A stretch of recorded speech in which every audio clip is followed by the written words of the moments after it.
Здравствуйте, владельцы Mazda CX-5.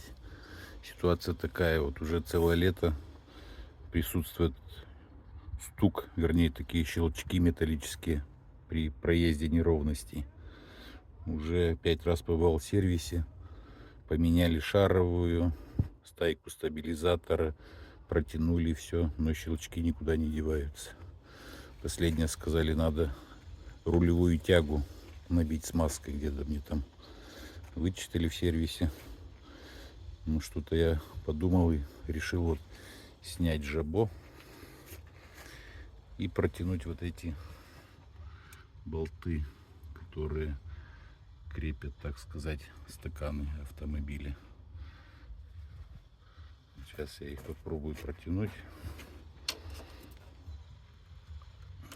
Раз. Тут крепко. Тут подтягивается.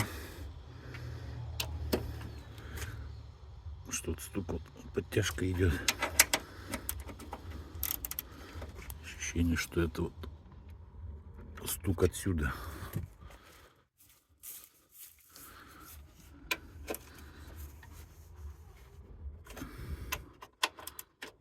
Такой вот, как о, тут вообще сильно расслабилась. Ключ на 12.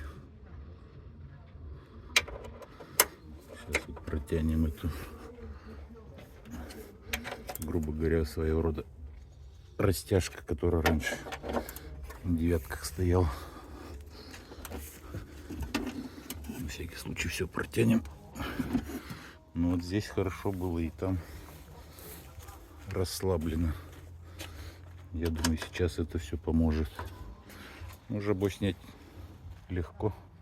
4 пластиковые клипсы. Вначале дворники снимаем, потом клипсы. И вот они доступны. Спасибо. Сейчас проверю. Соберу, проверю. Ну, возьмите на заметку. С этим горем я целое лето борюсь. Надеюсь, это конец моей эпопеи. Все было гораздо проще и дешевле. Спасибо за внимание. До свидания.